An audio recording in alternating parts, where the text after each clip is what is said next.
well and healthy, don't they? I haven't really seen many.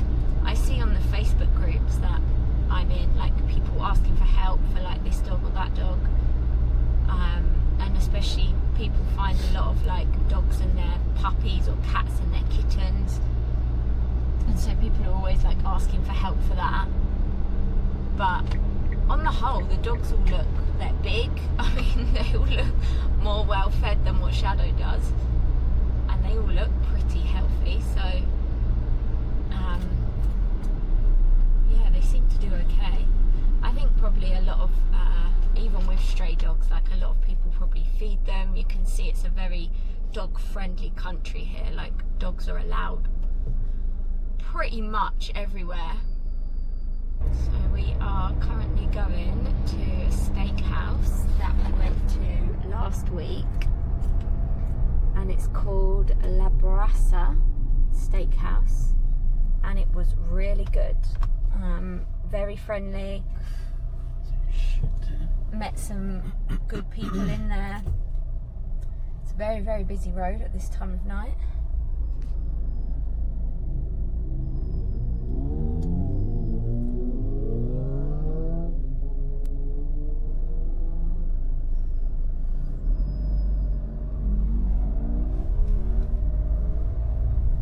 As people probably know by now, we really like our steak, and this place is good because it's just outside of Novi Sad. So where we're staying, I'm not even going to try and pronounce the name of where we're staying, but it's just outside of the city centre, and sometimes it can be a bit busy trying to get parked and just trying to get into the centre.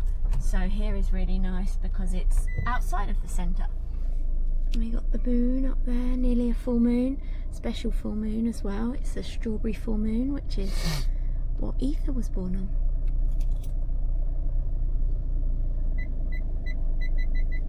La Brasa.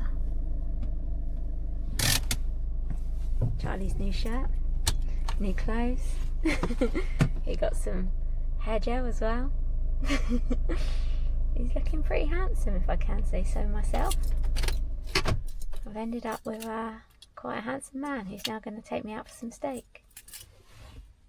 Yeah.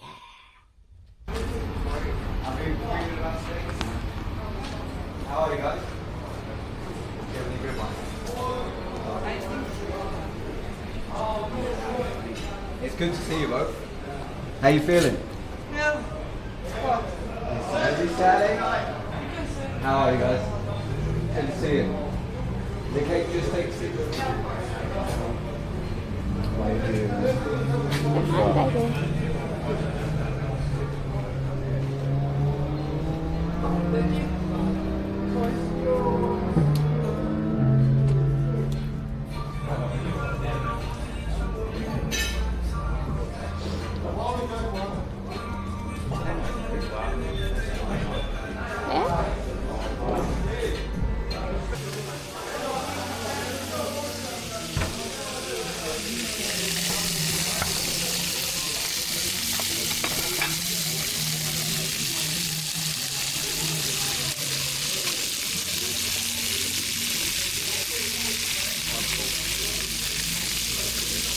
Thank you.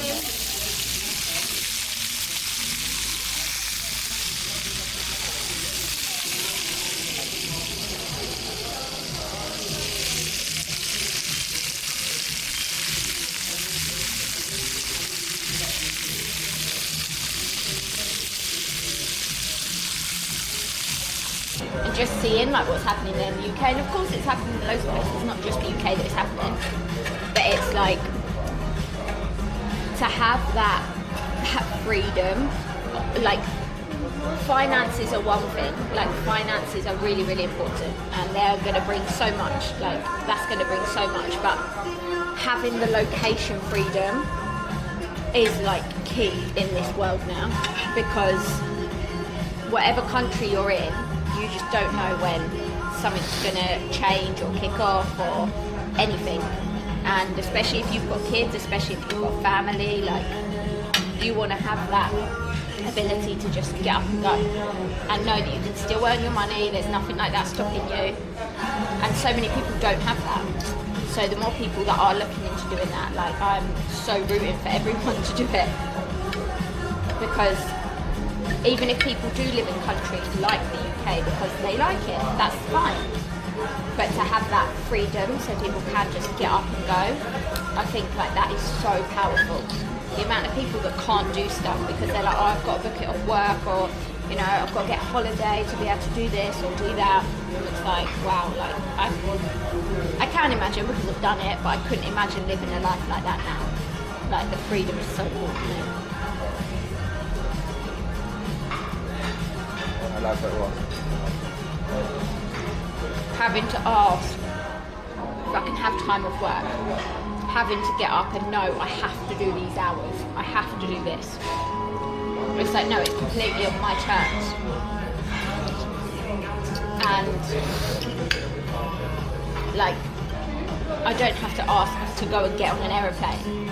I don't have to ask to go to a different country. I go where I want to go. As long as I've got internet connection, I'm good. You don't miss 12-hour night shifts, can you? No, I don't. Oh my god. I used to... Waking up. Whatever the alarm clock was. What was the alarm clock? Can't remember. Oh my gosh, yeah. Something like that. That, like... I can't remember if I said it to you or not, but when we were...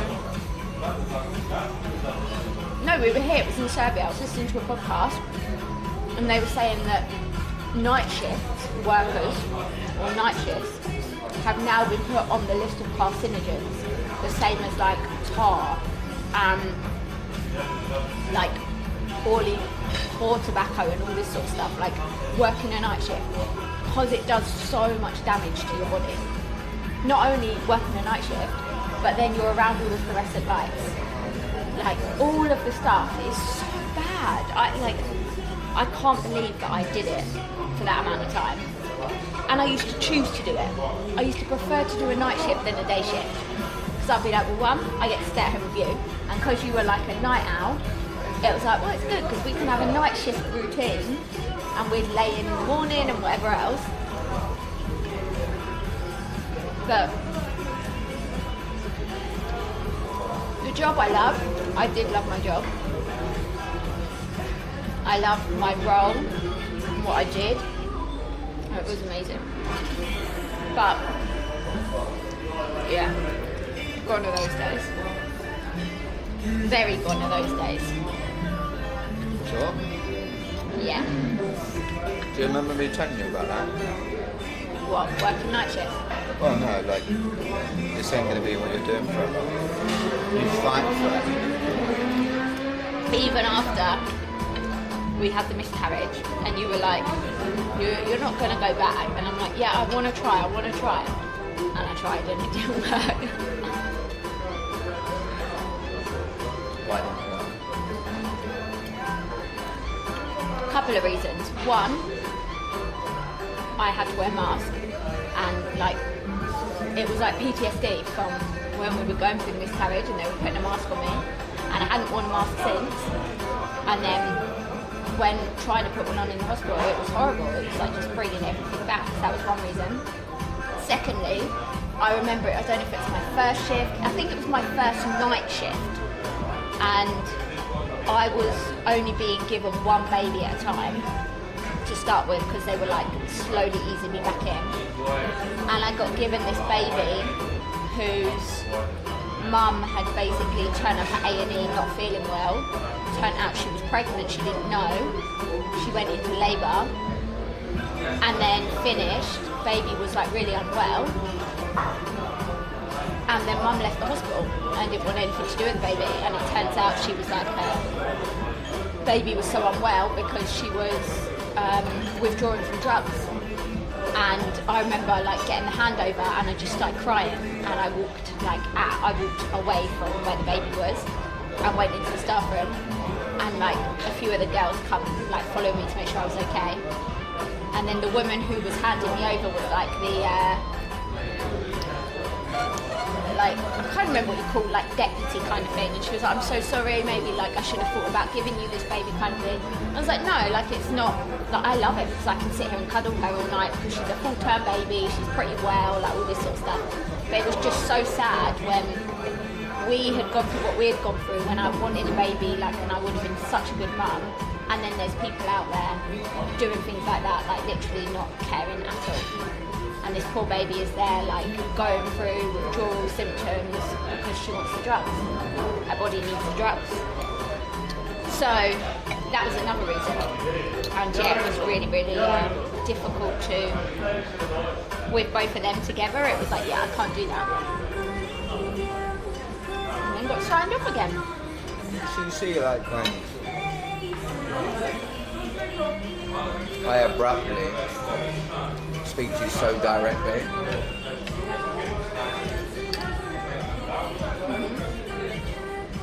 Yeah. Partly the reason is it's because I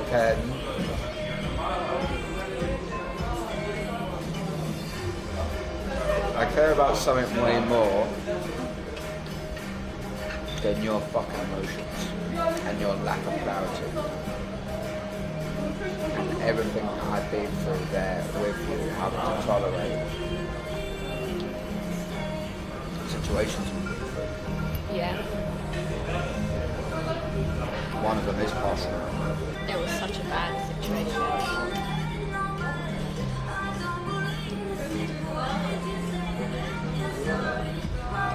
And not that like this should really make a difference, but the fact that I worked there, people knew I worked there.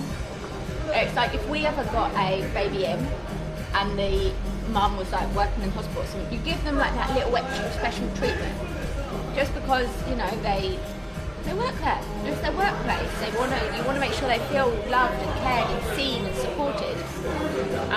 Everything is fine? Yes, very good. Thank you so much. And it was like complete opposite. It was so bad. So bad.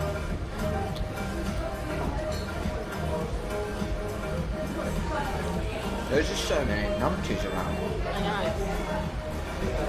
Like, I genuinely think, obviously you can just look at the surface of what was happening, but the fear, because fear makes you irrational. You're stupid. Yeah. And the mask just makes you more like stupid, timid.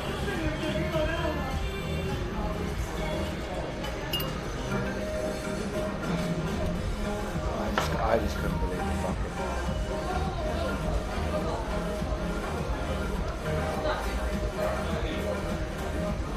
Yeah. It's why I tolerate no bullshit from you. None. Zero bullshit from you. Because you gotta understand, part of me feels like if I was a bit more direct in my leadership, we might not have been in those situations.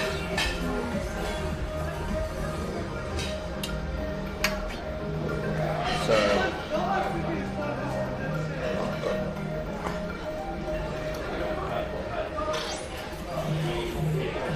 it's also like that definitely could be a thing, but it's also like, look what going through that experience then gave me, like in the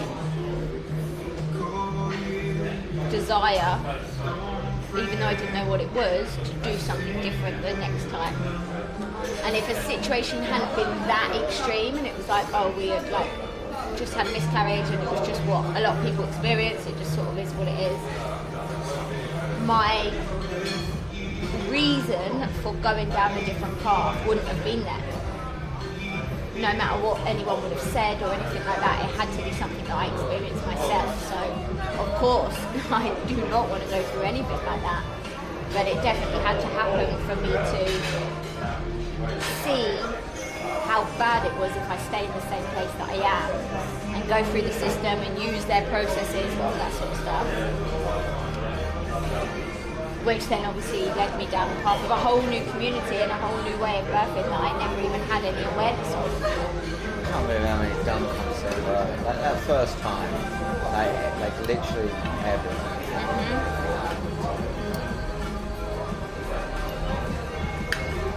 Like the first time was awful. It was more like there's only two things I can compare it to: a movie. Remember we watched Mama recently? Yeah. And no one was understanding her. Yeah. They were just like, they were completely oblivious of her baby. It was all symbolic, obviously it wasn't happening. But it was a symbol of like a mother's, like the journey to becoming a mother, what it took for her to, like all this sort of stuff. But that movie was all about her completely being unseen and unappreciated, and all these people just taking the piss. And she was like, don't sit on that seat, don't sit on that seat, and then the seat walked over, and she's cleaning it all out, and all this kind of shit. That movie puts you in her perspective, so you feel like no one's paying attention. Yeah. That's a similar situation. Or a dream. A dream where like something might be happening, or a nightmare, and no one fucking understands it, gets it. Because I remember even just the incompetence of them, like losing blood and it taking as fucking time as it was in an emergency situation. Sitting around, like treating it like it was so casual, like it just made no sense to me. And part of me is like I don't know how fucking serious this is, because you got like, if an airplane gets a little bit bumpy, typically you look at the staff, you know? And if they're just like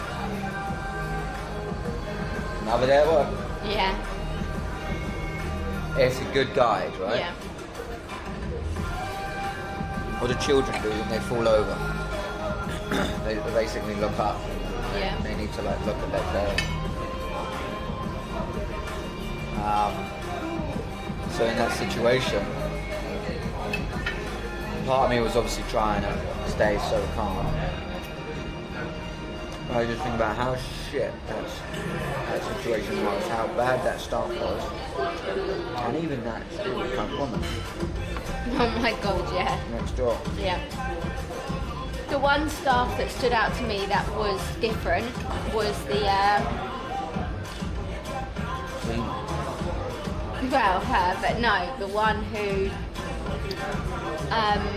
she like looked like a man, and she was like the main doctor. And after we had the scan, finally, and then I passed out, and I didn't come round as quick as the rest of the times, and it then turned into like an emergency, and she was the one who came over and was like, said something like, this is, like, I'm going to have one attempt to like get the baby out, otherwise you'll have to go down to surgery. And like, all I remember feeling, obviously I wasn't even fully with it, but all I remember feeling from her was like, we're getting this shit done now, like no fucking around, do you know what I mean? And that was someone who stood out to me, because she got someone to like do my blood. She was like, you did it, like she was just so direct. And she was somebody who, she was like the consultant or something like that, and everyone else was just, no disrespect to them, but they're just the nurses, like just there. And that was someone who stood out to me, that was like, she knew the severity of the situation, and obviously her being a consultant, everything would come back down on her back if she's a consultant in charge. And I just remember that there was like she was not she was having none of it. She was like that energy of getting shit done. I had to leave it. I know. You remember that? Yeah, and I had two lovely women. So I remember I was in like bedding that was just not fresh, and no one had offered to like try and help or anything. And I remember they come on shift and they were so disappointed that I had been like left in that state. And I just remember I had the best night's sleep. I slept so well. And I remember they were helping me like go to the toilet and stuff, because I was like, I'm going home tomorrow. And they were like, you have to go to the toilet then. We have to get you to the toilet. And I remember walking in the corridor like so weak and then walking to the toilet. And and then I remember when I did wake up the next morning and it was so early, and I packed my bag and my bag was sitting on the end of the bed, and they were like, right, you need to eat before you go. I was like, just give me some toast then. And I had some toast. And then they were like, okay, you need to have one more scan before you go. And I was like, okay, I want to get the scan done like straight away. I remember I was sitting there like 7 in the morning before they even did handover. And when they were doing handover, they were like, Amy's ready to go home, but she needs to have another scan first. And I was just so ready for you to come pick me up. I was just like, I'm ready to go home. I'm fucking ready to get out of there. So obviously the day before when everything was going on, I'm passing out constantly. So I'm not fully aware of what's going on. I'm heading to my deathbed if they kept me like that. So then the next day, when I had obviously had a load of blood put in my body, I had slept basically all night, like they were doing my hourly obs, and I didn't even wake up to them doing my obs. Like I was just out of it. So I remember having the best night's sleep, and then being so excited for you to come get me. Do you remember me coming? Yeah. And I remember you bought the lanyard to say, like, basically the lanyard we used to have to be exempt from masks, so no one could, like, tell us any bullshit. And I remember walking so slowly back to the car. And, so slowly back to the car. It felt like the longest walk. But yeah, really slowly back to the car. I remember that walk. I remember just, like, holding my head to the line. Yeah, I remember your energy. Because I was like, you got me. Again, it's always the same situation. It's like, you motherfuckers got me at a point of real vulnerability. And it's like, I came back the next day.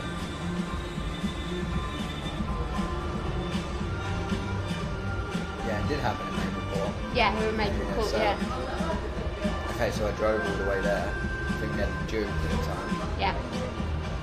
Obviously parked up, I just walked in there.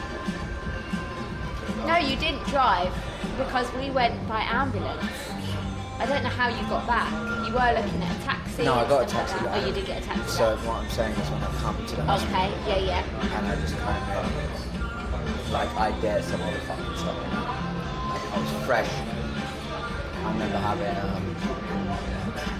I think I remember just having trainers on, just ready, like I like to feel nimble. Yeah. And I was just like, couple stairs, like this. I just can't remember that. Because it was so big time. It was peak, that was like December 2020. This is a that serious was the thing. peak. Every single time someone says, to this day, and obviously finding out about your mum, yeah. And they say I've got COVID, I think all that shit is from you poor soul, you stupid cunt. Yeah. But we made it out. I was so glad to get it out. And then I was so weak, and the bed in Maple Court was so high that we basically just set up camp on the sofa. We had that huge sofa that we'd pull out, and it was like huge bed.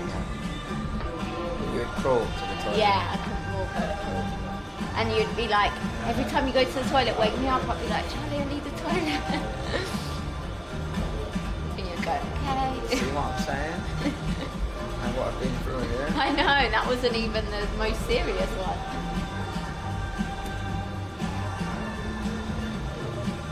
Yeah.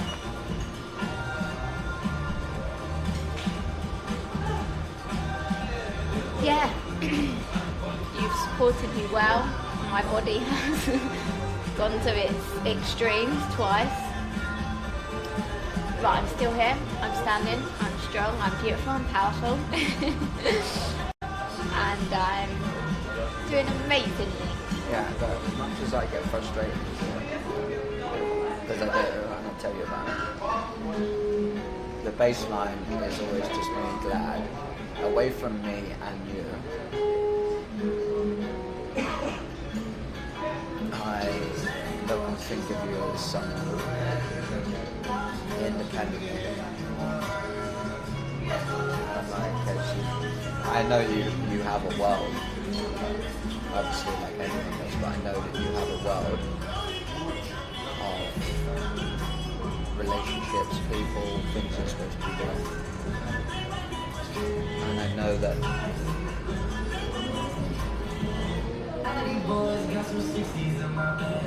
nothing can erase that sense of you. Of like, obviously because no one's been with you like I have, and what's actually happening, the actual conversations where it's still not even conscious. Now think about that. The experiences you've been through with me present, I know about and you don't. Especially when being completely unconscious literally for 2 days, and you would have obviously witnessing in and out doing whatever, and I just had no clue. Think about that, when you haven't got cash flow and you haven't got like a little base yourself, you're constantly in survival mode. I still think I'm in it. But I'm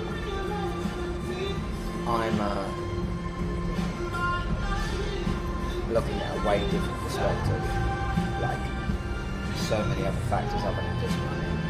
Do you think you'll ever get out of that like mindset of it, because you know how much there is that can be attained, I'm going to say? Oh no, attaining things is a different story altogether. Like, no, I'll always keep attaining, otherwise you're depressed. You're here on earth to do things. So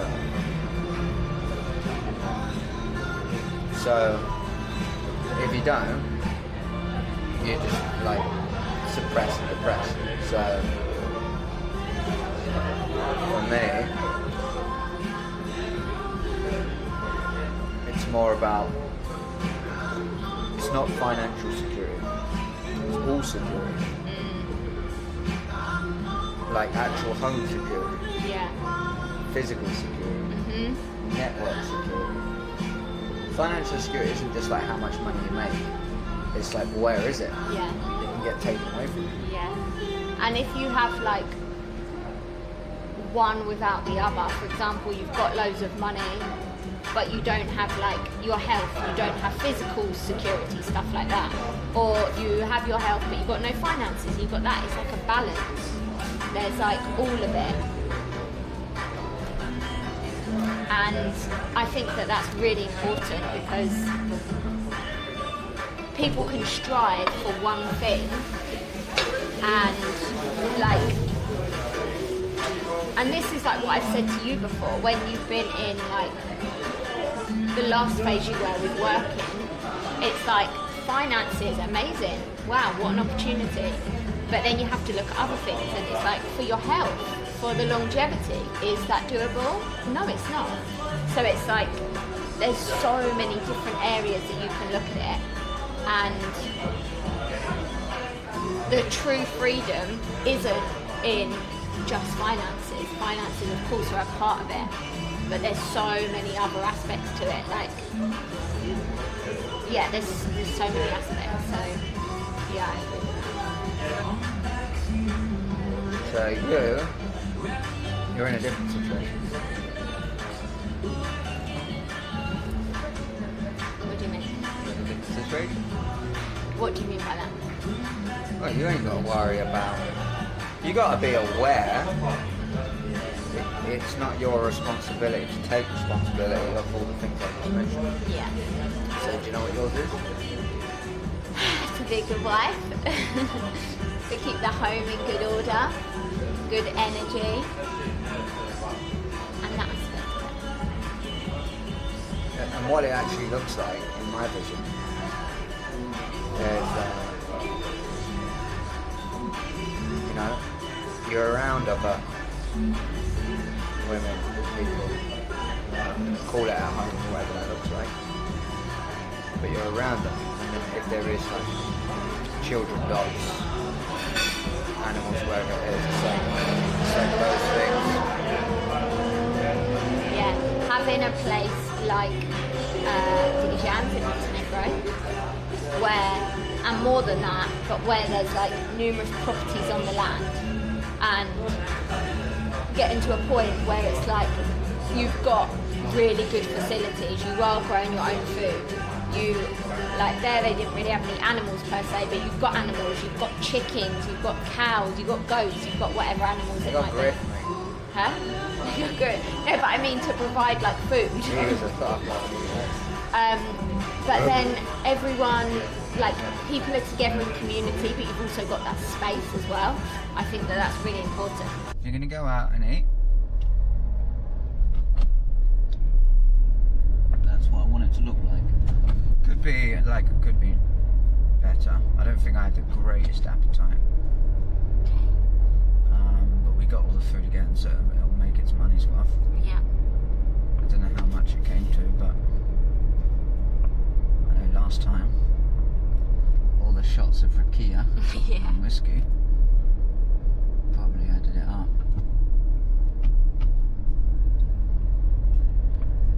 Yeah.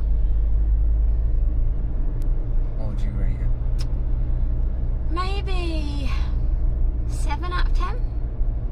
Last time I probably would have rated it, I can't remember if we did rate it last time, but if we didn't, I think last time I probably would have given it maybe like an 8.5. This time the flies were extreme, and that is like, that's not nice. It's just a little bit irritating when you're trying to eat. And then, yeah, the steak was pretty nice, but it was, it definitely didn't feel like ribeye or taste like ribeye. It was different. Last time was definitely nicer. So yeah, but overall it was pretty good. They're very friendly there, so can't really complain. I like how close it is to home as well, so it's easy just to like go there, have a bit of steak. Still 27 degrees outside, so it's nice to oh, it's so nice, it's so fucking nice. This weather's like this. When we had so many months of like, it was fucking cold, it was really cold, and now like we've properly hit summer, and which I should hope so, bearing in mind we're in June.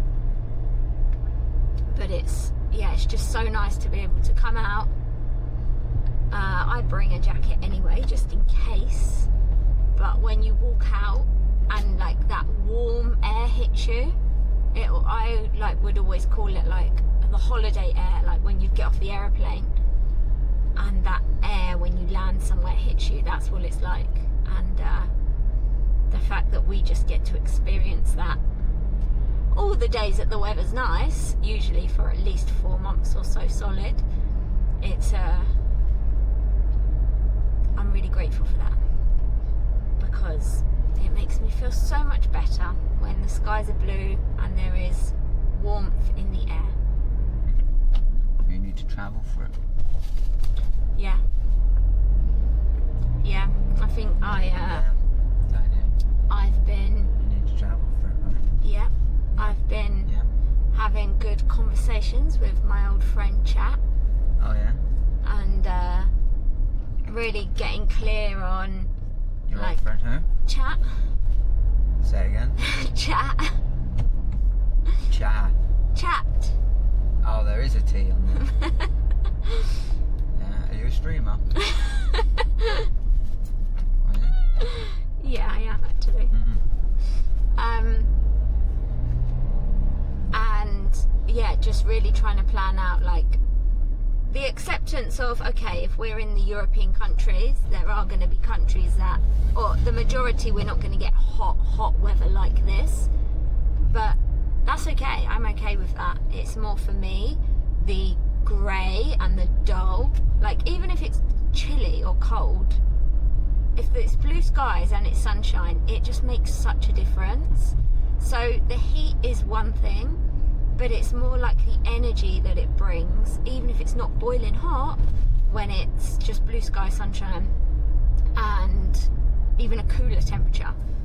So definitely heading more south for sure, like even further down. Where's that then? Greece, really. Greece. Yeah. And Greece is obviously big, so there's loads of different parts of Greece, but heading straight down.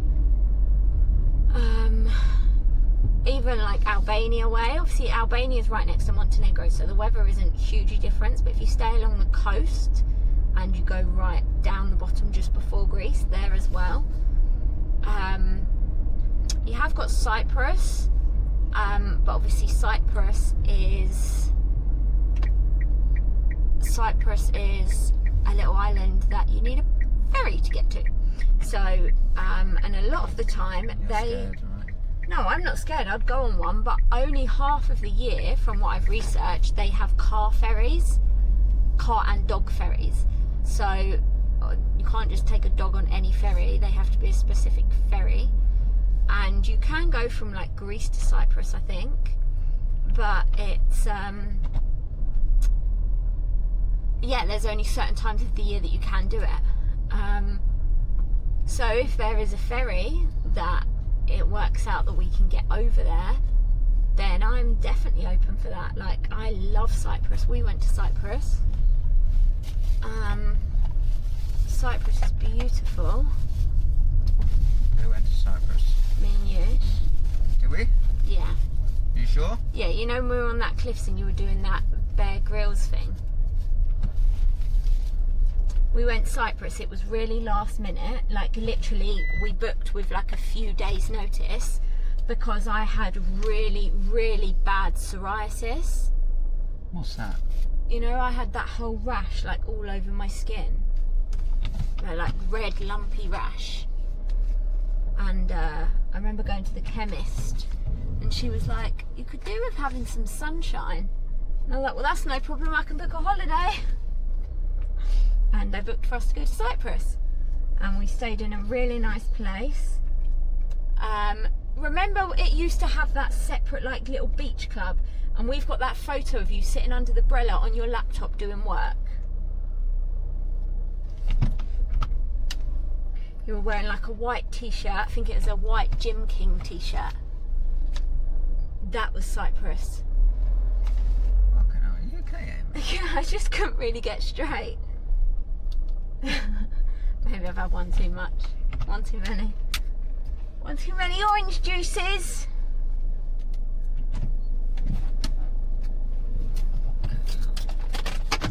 But guess what? I got us back. You did? Yeah. We aren't quite inside yet. That's correct. I don't trust you. You don't trust me? I might have set something up. Who's that? You're hilarious, you are. You're so funny. Oh, I'm okay.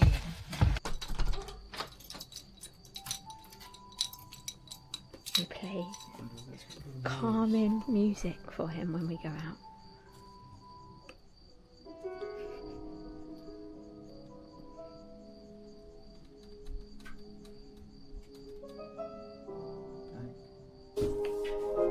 He's carrying a very special box, you see. That special box is going to be his midnight snack.